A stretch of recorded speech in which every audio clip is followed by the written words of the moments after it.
tes.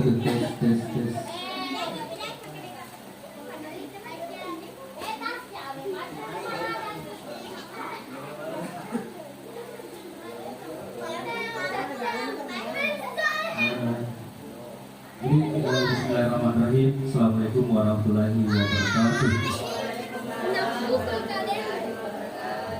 Bapak dan Ibu yang saya hormati, puji syukur kepada Allah Subhanahu wa taala karena atas berkat dan rahmat-Nya sehingga kita bisa berkumpul di tempat yang sederhana ini guna mempersembahkan budaya positif di sekolah. Ya, jadi ini merupakan bagian dari rangkaian pendidikan calon guru penggerak angkatan 10. Ya, jadi baik Bapak dan Ibu sekalian, ya, seperti yang tampak pada layar, ya, topik pembahasan kita pada hari ini adalah tentang budaya positif.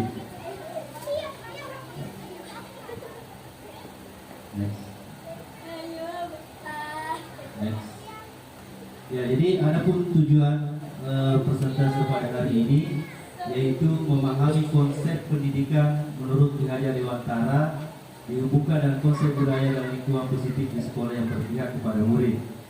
Kemudian melakukan evaluasi dan refleksi tentang praktek disiplin dalam pendidikan Indonesia secara umum untuk mendapatkan pemahaman baru mengenai konsep disiplin positif untuk menciptakan murid dengan profil pelajar Pancasila. Kemudian memahami peran sebagai guru untuk membangun budaya positif dengan menerapkan konsep disiplin dalam berinteraksi dengan murid. Nah, adapun capaiannya adalah memahami mengenai konsep budaya positif yang di dalamnya terdapat konsep perubahan, paradigma, stimulus, respon, dan teori kontrol. 3. Teori motivasi perilaku manusia, motivasi internal dan eksternal, keyakinan kelas, hukum dan penghargaan. Dan 5. Kebutuhan dasar manusia, 5. Posisi kontrol dan segitiga restitusi. Kemudian menerapkan strategi disiplin positif yang memerdekakan murid untuk menciptakan ekosistem sekolah aman dan berpihak kepada murid. Kemudian menyusun langkah-langkah dan strategi yang efektif dalam mewujudkan kolaborasi dengan seluruh pemangku kepentingan sekolah agar tercipta budaya positif yang dapat mengembangkan karakter murid. Kemudian yang terakhir adalah bersikap reflektif dan kritis terhadap budaya di sekolah dan senantiasa mengembangkannya sesuai dengan kebutuhan sosial dan murid. Nah, kemudian Bapak dan Ibu sekalian, di sini ada pertanyaan pemantik. Apakah Anda setuju dengan pernyataan ini? 1. Hukuman dapat mendisiplinkan anak. Ya, kira-kira dengan menggunakan hukuman, ya anak-anak kira-kira bisa disiplin. Ya, tidak. Ya, dia menjawab tidak. Kemudian yang kedua, pemberian hukuman dengan hal positif seperti membaca atau membersihkan halaman sekolah dapat meningkatkan disiplin anak. Bisa jadi. Ya, jadi nanti kita lihat. Nah, kemudian yang ketiga, memberi penghargaan dapat meningkatkan motivasi belajar anak. Oke, lanjut.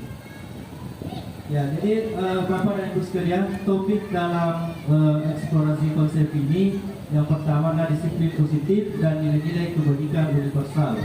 Kemudian 2. Teori motivasi, hukuman, dan penghargaan yang biasa dikenal dengan segitiga restitusi. Kemudian keyakinan kelas.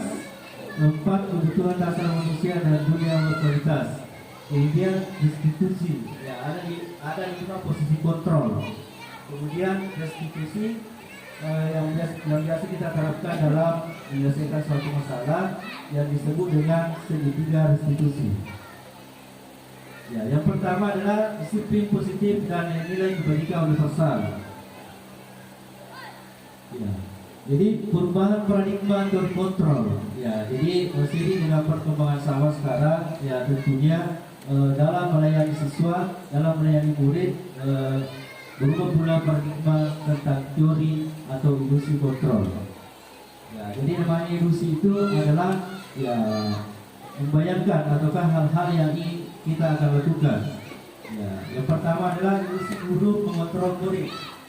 Ya, kemudian ilusi bahwa kritik dan membuat orang merasa bersalah dapat menguatkan karakter. Ya, kemudian ilusi bahwa semua penguatan positif, efektif dan bermanfaat. Ya, kemudian ilusi bahwa orang dewasa memiliki hak untuk memaksa. Ya, jadi ini merupakan ilusi-ilusi ataukah yang biasa kita lakukan di sekolah untuk menghadapi siswa kita. Ya, ya, jadi baik sekarang di sini perubahan paradigma stimulus respon dan teori kontrol. Ya, jadi ada dua yang kita akan pelajari di sini, ada stimulus respon dan ada teori kontrol. Ya, seperti yang saya perlihatkan tadi, itu merupakan suatu ilusi ya yang masuk dalam stimulus respon. Ya, kemudian untuk teori kontrol yang tabung kedua ini yang merupakan adalah aturan ataukah teori-teori yang dilakukan untuk mengontrol diri. Ya, baik, pada tabel pertama stimulus respon kita mencoba mengubah orang agar berpandangan sama dengan kita. Ya, tentunya biasanya kalau kita memiliki ilusi, ya kita selalu agar orang tersebut ikut sama kita. Ya, ikut sama pandangan-pandangan kita ataukah ikut sama ikut sama apa yang kita inginkan. Sementara dalam teori kontrol yang harus kita terapkan adalah kita berusaha memahami pandangan orang lain tentang dunia.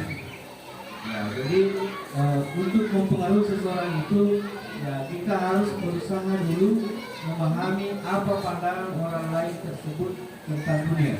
Ya, artinya kalau ada masalah kita harus dulu mengetahui ataukah memahami apa yang dia inginkan. Kemudian yang kedua adalah perilaku buruk dilihat sebagai suatu kesalahan. Ya, biasanya kalau ada berbuat buruk itu, ya kita selalu menyangka bahwa itu adalah orang yang tidak orang yang tidak benar, ya orang yang salah. Kita menjudge seorang itu bahwa ya apa yang dilakukan orang tersebut merupakan hal yang sama. Kenapa? Tidak sesuai dengan keinginan kita. Ya. Kemudian untuk teori kontrol, ya semua perilaku memiliki tujuan. Namun sebenarnya walaupun kita anggap salah itu, perbuatan orang lain kita anggap salah itu, pasti dia memiliki tujuan, pasti dia memiliki suatu alasan. Kemudian orang lain bisa mengontrol saya. Ya, orang lain bisa mengontrol saya. Artinya ini nanti kita akan berubah jika orang mengontrol saya.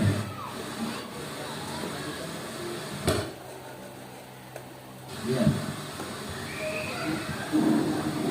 Ya, jadi orang lain bisa mengontrol saya. Ya, saya kasih gambaran, umpamanya di sini adalah suatu komunitas atau suatu organisasi. Ya, kita bisa berubah ketika orang memaksa atau ketika orang mengatur saya. Ya, namun sebenarnya dalam teori kontrol itu hanya Anda yang bisa mengontrol diri sendiri. Ya, atau hanya kita yang bisa mengontrol diri kita sendiri. Ya, tanpa harus ya dikontrol sama orang lain. Ya, artinya mungkin di sini kita memiliki kesadaran pribadi masing-masing tanpa harus dikontrol orang lain. Kemudian pemaksaan ada pada saat bujukan gagal. Ya, biasanya kalau kita membujuk seseorang itu, namun mengalami kegagalan, ya muncul nih suatu pemaksaan. Ya, orang tersebut kita rayu untuk mengikuti kemauan kita. Ya, sebenarnya ya ini merupakan suatu bujukan yang gagal. Nah, apa yang harus kita terapkan dalam teori kontrol yaitu kolaborasi. Ya, kolaborasi dan konsensus menciptakan pilihan-pilihan baru. Artinya ketika pendapat kita berbeda, ya penyelesaian terbaiknya adalah melakukan kolaborasi. Ya, kita duduk bersama, kemudian mencari jalan keluar yang terbaik sehingga terciptalah suatu pilihan yang baru. Ya. Kemudian model berpikir menantang kalah. Ya, artinya ketika keinginan kita ditolak ataukah tidak ada pengetahuan persepsi, akan muncul kenekatan. Artinya kita berbuat sesuai dengan ilusi kita, sesuai dengan apa yang kita pikirkan. Ya, itu untuk stimulus respon. Untuk teori kontrol, apa yang kita harus lakukan adalah model berpikir menang-menang. Artinya dalam satu masalah tidak ada yang tidak ada yang unggul, semuanya menang. Ya, tidak ada yang dirugikan. Ya, artinya dalam menyelesaikan suatu masalah, artinya kita mencari menang-menangnya semua, bukan ada yang diuntungkan dan ada yang dirugikan. Next. Sekarang, apakah makna disiplin? Ya, berasal dari bahasa Latin disciplina, yang artinya belajar. Ya, jadi disiplin itu artinya belajar. Kemudian makna asal dari kata ini berkonotasi dengan disiplin diri dari murid. Ini menurut Socrates Plato. Ya, kemudian disiplin diri membuat orang menggali potensinya menuju sebuah tujuan apa yang dia hargai. Namun dalam budaya kita, makna kata disiplin telah berubah menjadi sesuatu yang dilakukan seseorang pada orang lain untuk mendapatkan kepatuhan. Cenderung umum adalah menghubungkan kata disiplin dengan ketidaknyamanan, bukan dengan apa yang kita hargai atau pencapaian suatu tujuan mulia. Next. Ya, jadi sekarang ada nilai kebajikan universal. Ya, nilai kebajikan universal sifat positif manusia merupakan tujuan manusia yang ingin dicapai. Setiap individu, nilai-nilai tersebut bersifat universal dan lintas bahasa, suku, bangsa, agama maupun latar belakang. Di mana di sini setiap perilaku atau perbuatan memiliki suatu tujuan. Ya, ini menurut Dr. William Glasser pada teori kontrol 1984. Ya, kemudian dengan mengatakan nilai kebajikan yang diyakini seseorang, maka motivasi intrinsiknya akan terbangun sehingga menggerakkan motivasi dalam untuk mencapai tujuan mulia yang diinginkan. Ini menurut Gerd Gosser 1998. Nah, ini yang terakhir sesuai dengan kebudayaan kita, ya, sesuai dengan apa yang ingin dicapai dalam tujuan pendidikan yang sesuai dengan profil Pancasila. Ya, ini kebajikan yang ingin dicapai oleh setiap Indonesia, setiap orang Indonesia. Ya, kita kenal dengan profil pelajar Pancasila. Ya, di mana di sini teman-teman sekalian ada 6. Yang pertama adalah beriman, bertakwa kepada Tuhan Yang Maha Esa dan berakhlak mulia.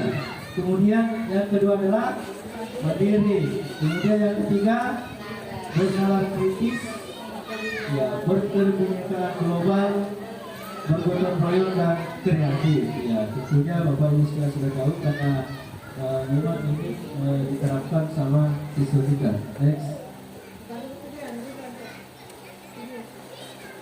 Ya, pembelajaran teori motivasi hukum dan penghargaan institusi. Ya, teori motivasi perilaku manusia. Yang pertama, untuk menghindari ketidaknyamanan atau menghindari suatu hukuman. Apa yang terjadi apabila saya tidak melakukannya? Ya, biasanya kalau kita menerapkan suatu hukuman dalam suatu organisasi kita, ya tentunya yang kita terapkan kedisiplinan itu, ya pasti bertanya-tanya dalam hatinya, apa yang akan terjadi apabila saya tidak melakukannya. Ya, contohnya kita menerapkan suatu aturan, ya apabila kita tidak melakukannya, yang kita pikirkan adalah konsekuensinya atau hukumannya. Ya, ini merupakan motivasi dari eksternal. Ya, kemudian yang kedua, untuk mendapatkan imbalan dari orang lain atau institusi, apa yang saya dapatkan apabila saya melakukannya. Ya, tadi saya sudah singgung mengenai tentang imbalan. Kalau dengan ini suatu imbalan, ya tentunya dalam pikiran kita itu selalu muncul apa yang akan saya dapatkan apabila saya melakukannya. Ya, itu merupakan suatu motivasi eksternal atau pengaruh dari luar. Kemudian yang ketiga, untuk menghargai diri sendiri. Ya, saya kira inilah yang paling bijak, menghargai diri sendiri. Saya akan menjadi orang seperti apa bila saya melakukannya. Artinya kita mengevaluasi diri kita sendiri atau menanyakan kepada diri sendiri. Apabila saya melakukannya, tentunya akan kembali kepada diri saya sendiri. Ya, ini merupakan motivasi internal dan tujuan positif. Ya, jadi ya ini teori menurut Ki Hajar Dewantara. Ki Hajar Dewantara tentunya merupakan bapak pendidikan kita yang sekarang tentunya banyak diadopsi di dalam guru penggerak. Ya, tentunya juga dalam harapan untuk merdeka. Ya. Merdeka menurut Ki Hajar Dewantara yaitu artinya tidak hanya terlepas dari perintah, akan tetapi juga cakap buat memerintah diri sendiri. Ya, ini Ki Hajar Dewantara walaupun merupakan pemikir lama, tetapi setelah dikaji oleh pemerintah, pada pandangan yang dilakukan oleh Ki Hajar Dewantara itu sejalan dengan pendidikan masa kini atau masa sekarang. Next. Jadi saya siap untuk sedikit jaga jarak. Amin.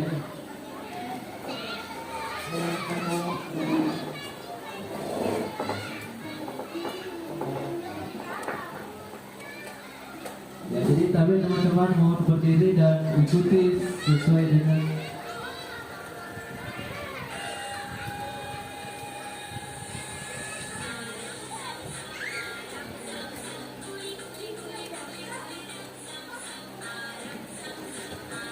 nah, goyang.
Ya, terima kasih, luar biasa.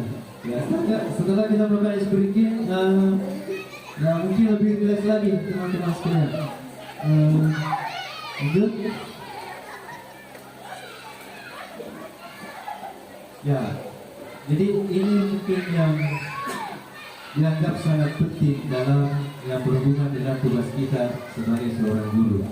Ya, tentang restitusi. Ya, jadi nanti di belakang akan dibahas secara mendalam tentang apa itu restitusi. Ya. Restitusi adalah proses menciptakan kondisi bagi murid untuk memperbaiki kesalahan mereka, ya, sehingga mereka bisa kembali pada kelompok mereka. Dengan karakter yang kuat, restitusi juga merupakan proses kolaboratif yang mengajarkan murid untuk mencari solusi untuk masalah mereka dan membantu murid berpikir tentang orang seperti apa yang mereka ingin menjadi. Ini merupakan suatu tujuan mulia dan bagaimana mereka harus memperlakukan orang lain. Ya, dosa 2004. Oke. Ciri-ciri restitusi. Ya, jadi ciri-ciri restitusi ini ada 9. Yang pertama adalah bukan untuk menebus kesalahan. namun untuk belajar dari kesalahan. Ya, bukan menebus kesalahan, namun untuk belajar pada diri dari kesalahan. Ya, kemudian memperbaiki hubungan, tawaran bukan paksaan. Restitusi menuntut untuk melihat ke dalam diri, kemudian restitusi mencari kebutuhan dasar yang mendasari tindakan. Restitusi diri adalah cara yang paling baik. Kemudian restitusi fokus pada karakter bukan tindakan. Restitusi fokus pada solusi. Kemudian yang terakhir adalah restitusi mengembalikan murid yang berbuat salah pada kelompoknya. Ya, misalnya kalau restitusi ini apabila kita mendapatkan suatu masalah pada siswa kita, bisa diselesaikan dengan menggunakan restitusi. Ya, jadi nanti saya akan perlihatkan penyelesaian masalah dengan menggunakan restitusi. Lanjut. Ya, sekarang membuat keyakinan kelas. Ya, jadi ini berhubungan semua dengan restitusi. Ya, next. Ya, mengapa tidak peraturan saja? Mengapa harus keyakinan kelas? Ya, jadi peraturan dan keyakinan itu beda, Bapak Ibu sekalian. Ya, mengapa kita memiliki peraturan harus menggunakan helm bila mengendarai kendaraan roda 2? Kemudian yang kedua, mengapa kita memiliki peraturan 3M? Menggunakan masker, mencuci tangan, dan menjaga jarak 1,5 meter. Kemudian, mengapa kita melakukan peraturan harus datang tepat waktu pada saat mengikuti pelatihan? Nah, untuk mendukung motivasi intrinsik, kembali ke nilai keyakinan lebih menggerakkan seseorang dibandingkan mengikuti serangkaian peraturan-peraturan. Ya, jadi untuk budaya positif, ya ini bisa menciptakan lingkungan positif, ya membuat keyakinan kelas dan peraturan kelas. Next. Nah, ini merupakan contoh dari sebuah keyakinan kelas yang sudah disepakati dengan siswa kita. Ya, dari kedua kesepakatan kelas ini, yang manakah yang merupakan keyakinan kelas? Mengapa? Ya, jadi di sini ada dua jenis. Ada A dan B. Ya. Kita perhatikan ini TK Dharma ya telah melakukan kesepakatan kelas. Ada bunyinya di sini adalah datang tepat waktu, mengucapkan salam. Kemudian menjaga kebersihan sekolah. Kemudian yang keempat adalah berdoa sebelum dan sesudah kegiatan. Kemudian aktif dalam pembelajaran. Kemudian tertib. Ya, kemudian kesepakatan yang B adalah A, kami guru dan murid yang saling menyayangi. Kemudian B, kami murid yang semangat belajar. Ya, kemudian C, kami murid yang peduli dengan teman-teman. Ya, jadi di antara kedua kesepakatan kelas ini, yang manakah kira-kira yang paling tepat? B. Nah, alasannya Pak, kenapa pilih B?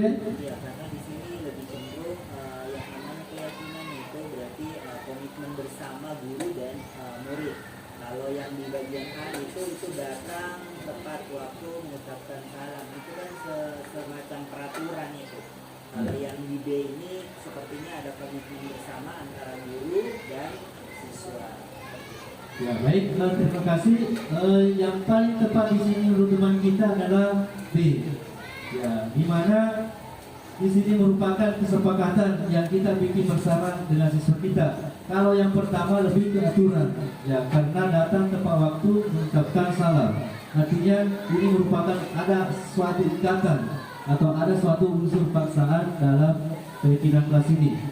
Ya, B ini ya artinya kita berdasarkan bersama dengan siswa kita, kemudian kita sederhanakan bahasanya yang lebih enak dibaca atau lebih ya didesain dengan sesuai dengan keyakinan siswa kita. Ya, contoh A, kami guru dan murid yang saling menyayangi. Artinya di sini banyak makna yang terkandung di dalamnya.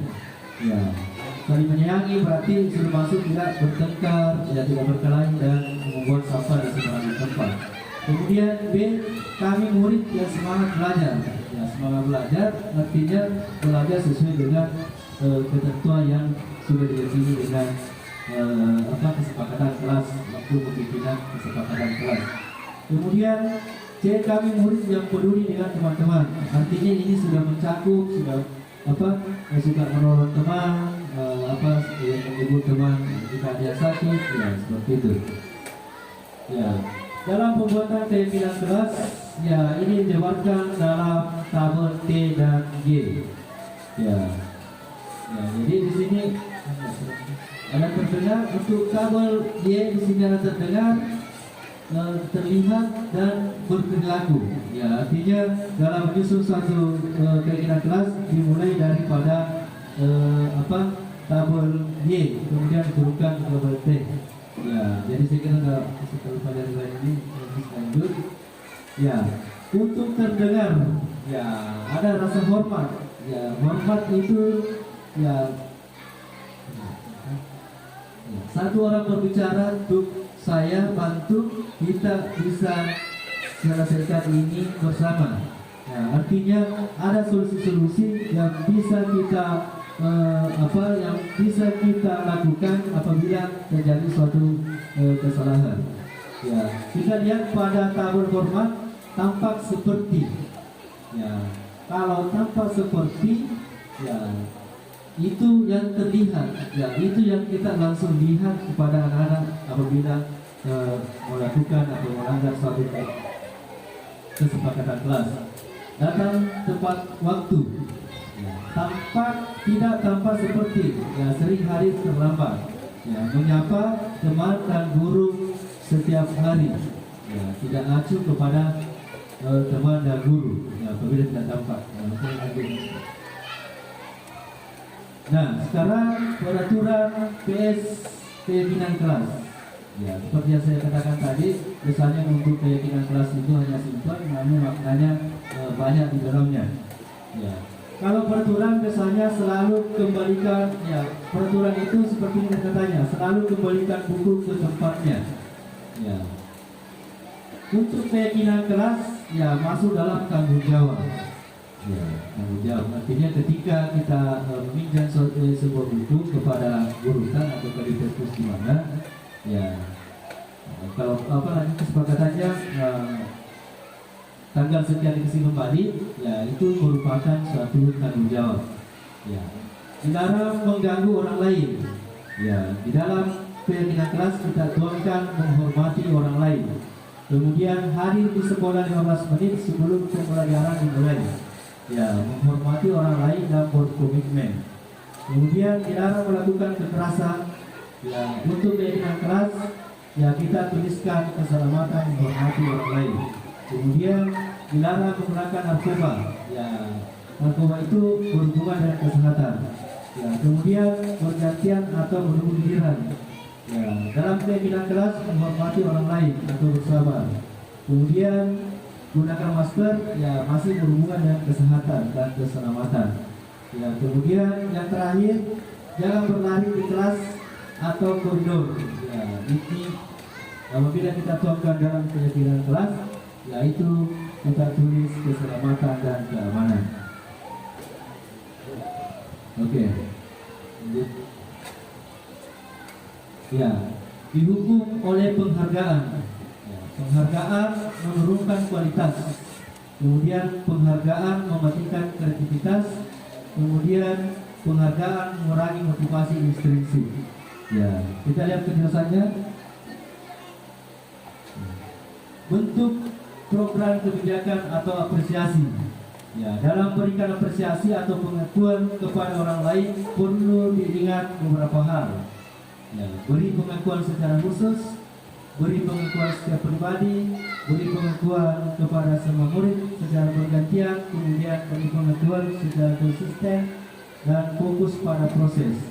Ya, jadi saya kasih contoh untuk yang pertama. Ya, beri pengakuan secara khusus. Ya, misalnya kalau ada anak kita yang berprestasi ataukah ada anak kita yang selalu berbuat salah, ya tentunya kita harus mencari tahu apa kira-kira yang mereka inginkan. Ya, misalnya, jadi kita harus beri pengakuan khusus kepada dia untuk mengetahui apa sebenarnya kebutuhan yang mereka harapkan. Ya, jadi. Kemudian contoh pengakuan dan apresiasi kebijakan. Ya, membuka nilai kebajikan dan situasi. Ya. Tabel pertama membuka, kemarin saya memperhatikan. Ya, nilai kebajikannya adalah rasa empatimu besar sekali.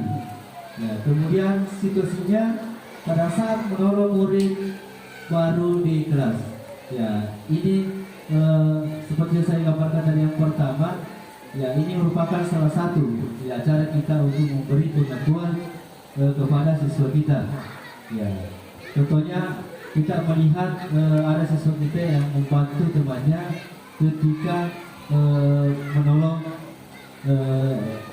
temannya atau siswa baru. Ya, itu merupakan suatu apresiasi kepada mereka karena dia membantu temannya yang sedang mengalami kesusahan.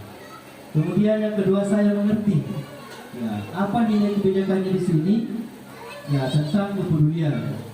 Ya, apa yang dilakukan pada saat kamu bantu teman-temanmu di tugas kelompok. Artinya kita kasih apresiasi kepada kepada siswa kita yang suka menolong atau suka membantu temannya dalam kerja kelompok. Ya. Kemudian terima kasih untuk apa nilai kebajikannya, yaitu rasa tanggung jawabnya. Ya, ketika pada saat kamu kertas-kertas yang berserakan di lantai. Ya, jadi ini merupakan suatu apresiasi atau kebijakan yang kita berikan kepada siswa kita apabila ada siswa yang melakukan hal-hal yang dianggap positif dalam lingkungan sekolah. Ya. Ya, inilah bentuk tindakan-tindakan. Ya, kita pahami ya, apakah masuk hukuman atau konsekuensi. Ya, jadi perlu saya sampaikan kepada Bapak dan Ibu sekalian bahwa hukuman sekarang sudah ditegakkan dalam pendidikan Indonesia, dalam kurikulum kita, tetapi diganti menjadi konsekuensi. Ya, apa itu konsekuensi? Artinya kita hubungkan dengan peraturan kelas kita tadi atau peraturan kelas tadi. Nah, saya kasih contoh.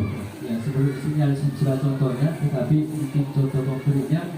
Ya, ketika kita menaruh air minum di atas piring kita, ya, tetapi ada anak-anak datang kemudian menumpahnya. Ya, kira-kira apa konsekuensinya? Ya, melapnya di lantai. Apa yang kita berikan kepada anak kita? Ya, kita kasih keyakinan bahwa dengan air itu apabila kalian lewat bisa jatuh, bisa terjatuh karena tumpahan air tersebut. Itu merupakan suatu konsekuensi. Air yang tumpah di lantai itu merupakan konsekuensi apabila anak terjatuh. Ya, seperti itu.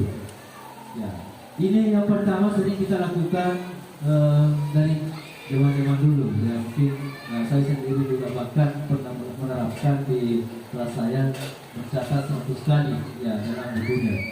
Ya, saya tidak akan terlambat lagi karena terlambat ke sekolah. Ya, biasa kita ada anak-anak kita yang melakukan kesalahan-kesalahan yang dianggap sangat fatal. Ya, sehingga kita suruh anak-anak untuk mencatat sampai 100 kali, tidak akan mengulangi apa yang akan dilakukannya. Ya. Kemudian lari mengelilingi lapangan basket 2 kali karena terlambat hari di sekolah. Ya, ini merupakan suatu hukuman. Ya, murid diminta untuk push up 12 kali. Ya, tidak menggunakan masker ke sekolah, ya ini untuk COVID, menggantikan kertas tugas teman yang tercoret-coret. Nah, ini merupakan suatu konsekuensi. Ketika ada anak merobek kertas temannya atau buku temannya, apa konsekuensinya? Ya, kita tidak suruh untuk mencatat 100 kali, kita tidak suruh untuk pusat, ya, tetapi mengganti apa yang dirobek, ya, buku temannya. Ya. Kemudian membersihkan tumpahnya, seperti yang saya jelaskan, ya, kemudian sudah di sini. Ya. Membersihkan tumpahan air di meja tulis karena tersenggol pada saat belajar itu merupakan suatu konsekuensi. Murid disuruh untuk mengenakan sepatu senarian di sekolah karena tidak mengenakan sepatu hitam. Ini merupakan suatu hukuman. Ya, lari mengelilingi lapangan basket 2 kali karena terlambat 10 menit untuk tujukan. Nah, ini suruh juga lari, tetapi kenapa dimasukkan dalam konsekuensi? Ya, karena ini merupakan bagian dari pemanasan ya, karena memang anak tersebut ya sedang dalam mata pelajaran olahraga. Ya, jadi ini dikatakan sebagai konsekuensi, bukan hukuman, karena memang dia belajar terbuka pada saat itu. Baik. Ya. Nah, inilah perbedaan hukuman dan konsekuensi. Yang pertama hukuman, kemudian yang kedua adalah konsekuensi. Ya. Sesuatu yang menyakitkan harus terjadi. Ya, kalau konsekuensi sesuatu harus terjadi. Ya, sesuatu harus terjadi. Kemudian membuat anak-anak sakit fisik maupun hati untuk jangka waktu lama. Kalau konsekuensi adalah membuat anak merasa tidak nyaman dengan jangka waktu pendek. Ya, biasanya kalau kita artinya bukan cuma anak, kita sendiri apabila kita disakiti sama orang lain, apabila kita disakiti sama orang lain, mungkin ingatan kita itu sampai mati. Maksudnya seumur hidup kita selalu ingat bahwa seseorang ini pernah menyakiti kita. Ya, contohnya kalau ya waktu masih remaja dulu, kalau kita putus bisa jadi mungkin sampai sekarang juga masih terngiang-ngiang. Ya, seperti itu.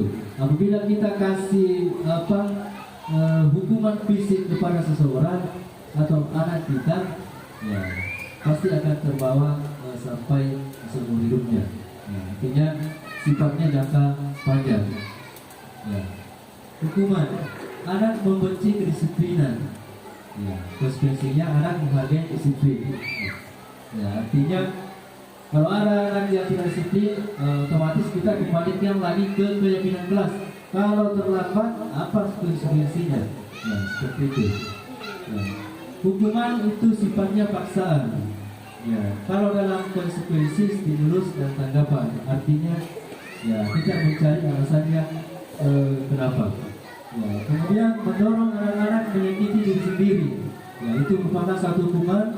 Ya, kalau dalam konsekuensi mendorong anak agar mudah menyelesaikan diri. Ya, artinya kita memfasilitasi anak ya agar bisa menyelesaikan diri dimanapun dia berada. Ya. Kemudian anak belajar untuk menyembunyikan kesalahan. Ya.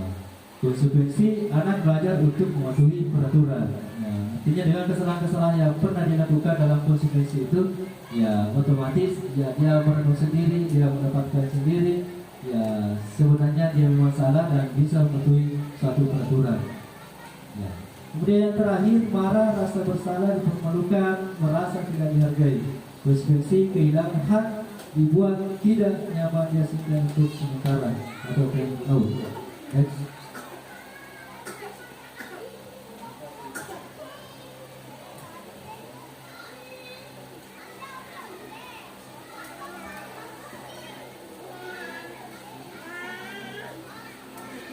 Iya, jadi saya bacakan saja.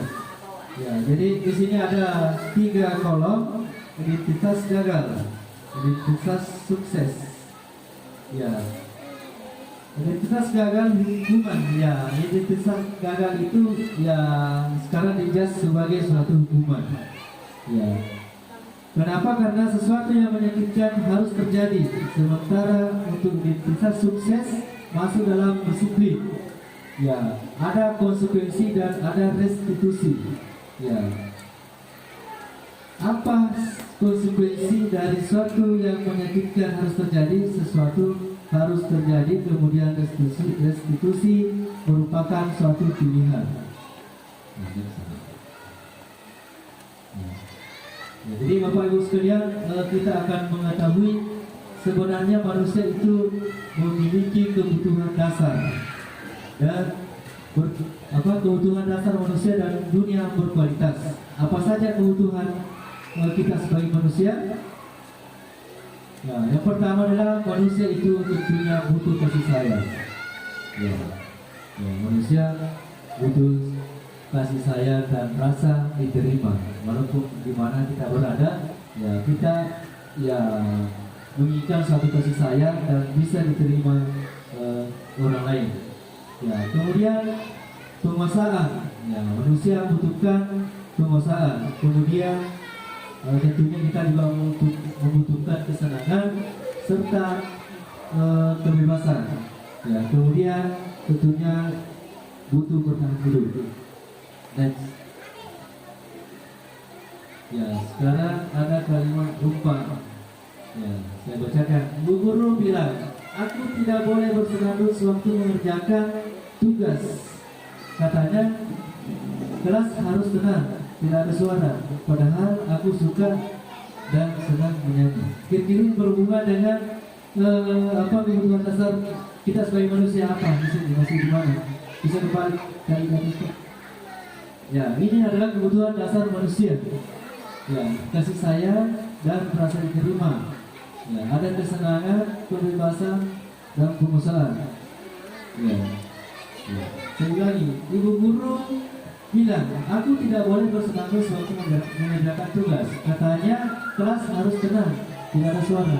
Padahal aku suka dan senang menyanyi. Kira-kira masuk mana? Masuk? Masuk ke sana. Karena dia senang menyanyi. Oke. Kemudian yang kedua, ibu guru tidak menyapaku hari ini. Padahal aku pakai getik rambut baru. Ya, ini merupakan kebutuhan apa?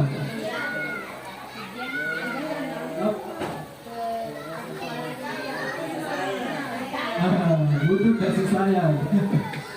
Ya, mau dipuji karena dia kecewa sebenarnya karena dia pakai terus baru tetapi dia diperhatikan yang gurunya. Ya, jadi anak memang butuh perhatian. Terus aku bosan. Masa belajarnya cuma gitu aja. Dengerin ibu guru aja. Nah, kira-kira kebutuhan apa?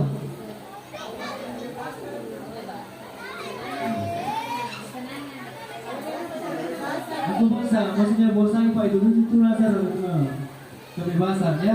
Nah, maksudnya kebebasan. Ya. Aku sebel gambar tidak rapi, malah ibu guru nunjukin ke teman-temanku di depan kelas. Ya, ini artinya sama mempermalukan ya. Nah, berarti masih kemana? Pengusaha. Kenapa bisa pengusaha?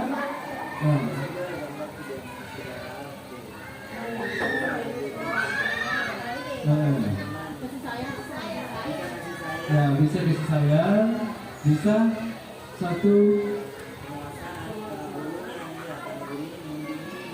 ya menunjukkan semua temannya, artinya Mesir itu ya dia malu.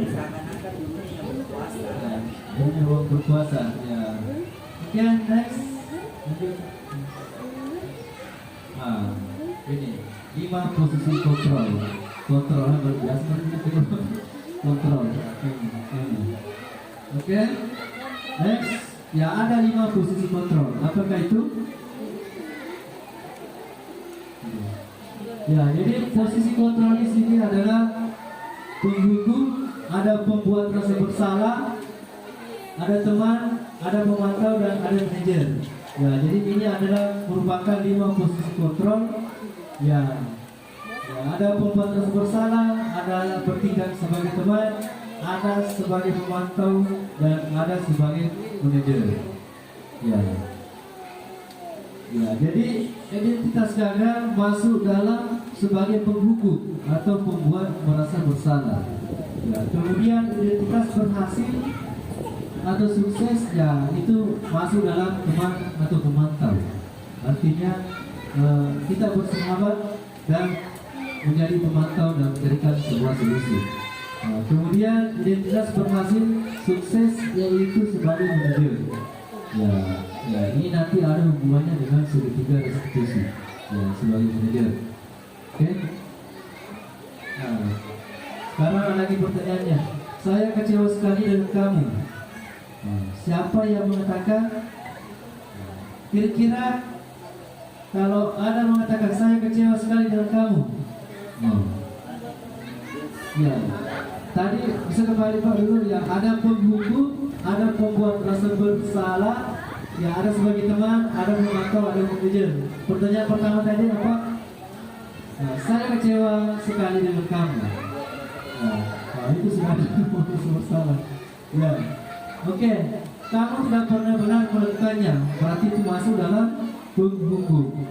Ayolah, lakukan demi ibu, bapak. Ini merupakan suatu bujukan. Nah, apabila kita melakukan suatu bujukan kepada orang lain atau siswa kita, yaitu kita bertindak sebagai teman. Seperti ya, ayolah, ya, katakanlah apa, ya seperti itu. Kemudian, apakah kamu mau mendapatkan stiker bintang hari ini? Ya, itu bertindak sebagai pemantau. Ya, artinya pemantau itu memperhatikan anak-anak yang melakukan sesuatu hal yang dianggap budaya positif, berbuat budaya positif. Ya, kemudian bagaimana kamu bisa menyelesaikan masalah ini? Ya, itu bertindak sebagai manajer. Dan inilah yang memang sebenarnya sekarang kita harapkan, ya kita senantiasa bertindak sebagai manajer dalam menangani suatu kasus atau menangani apa? Ya. Kemudian lanjut. Ya, ini yang terakhir, segitiga restitusi. Apakah itu segitiga restitusi?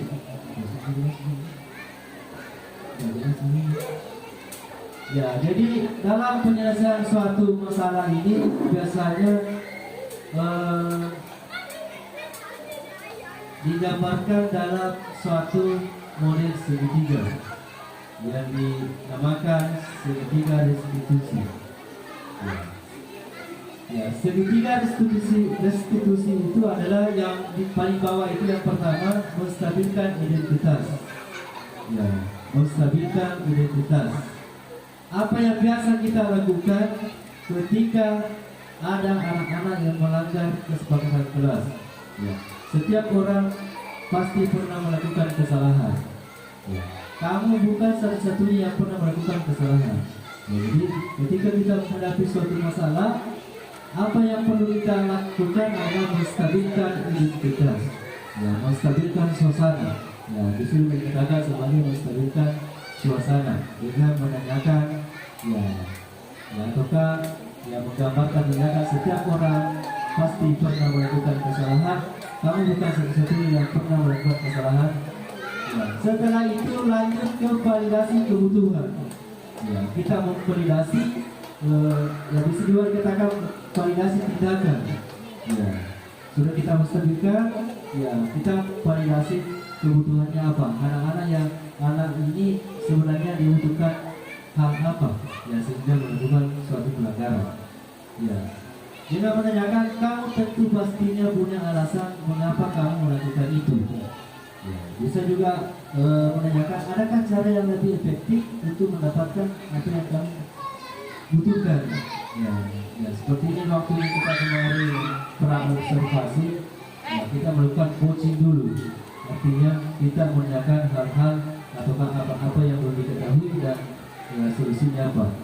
Ya, setelah kita validasi kebutuhan, ya kita kembalikan lagi menanyakan keyakinan kelas. Ya, jadi menanyakan keyakinan kelas. Ya, tentunya keyakinan kelas yang sudah kita buat, kita kita ingatkan kembali anak-anak. Ya, dulu waktu kita bikin keyakinan kelas isinya apa? Ya, kita hubungkan pelanggaran anak kita dengan keyakinan kelas yang sudah kita bikin. Dengan menanyakan nilai-nilai apa yang telah kita sepakati, kemudian kamu ingin menjadi orang seperti apa? Misalnya kalau kita menanyakan hal seperti ini kepada anak-anak, ya pasti dia menemukan sendiri apa solusinya sehingga saya lakukan hal yang demikian. Next.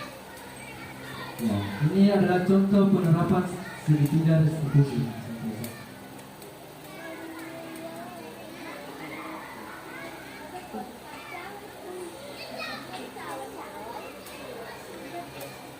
ini adalah contoh penyelesaian suatu kasus segitiga dalam undang segitiga restitusi. Ya, kita lihat sama-sama Bapak Ibu.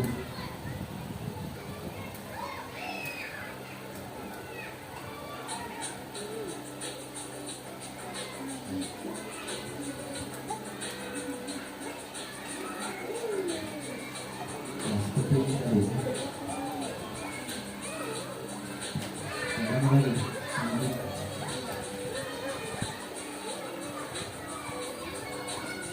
Jadi di sini ada dua kasus. Ya, ini adalah kasus pertama.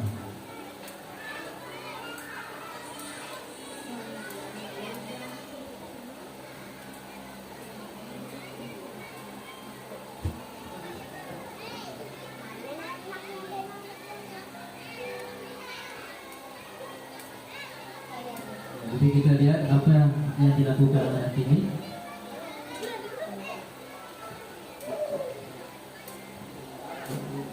Ya, ini anak-anak yang sedang bulanan, yang sedang mencontek pekerjaan kerannya.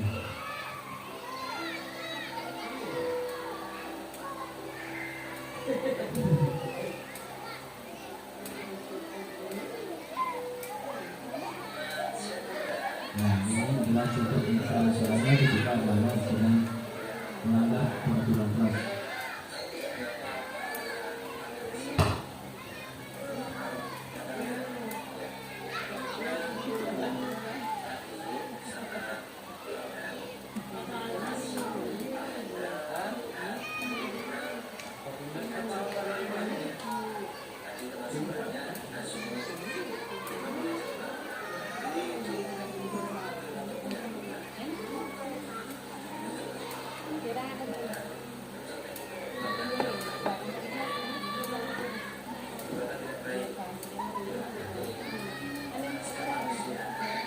Ini menstabilkan identitas.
diskusi ya, pasti ada beberapa kesalahan. Jadi sebenarnya saya juga pernah terlambat saat menghadiri sebuah acara. Tapi di sini saya tidak mau mencari siapa yang salah. Mengambil opsi, mencari solusi terhadap masalah yang opsi datang ke saudara. Opsi pasti punya alasan.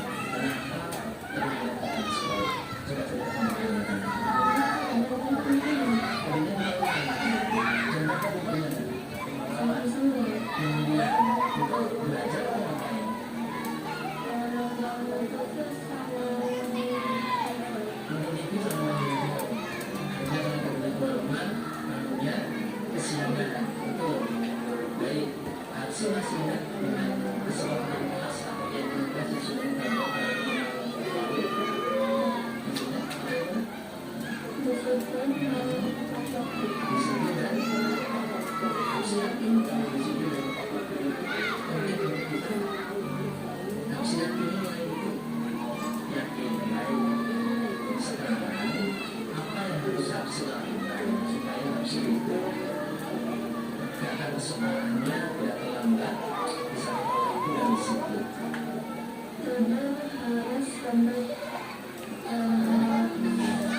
Ya, jadi demikianlah dua contoh penyelesaian kasus dengan menggunakan segitiga restitusi. Ya, jadi dengan memprediksi tindakan, ya kemudian menstabilkan sesuatu dulu, kemudian memprediksi tindakan dan menanyakan keyakinan kelas. Ya, itulah merupakan penyelesaian masalah dengan menggunakan segitiga restitusi.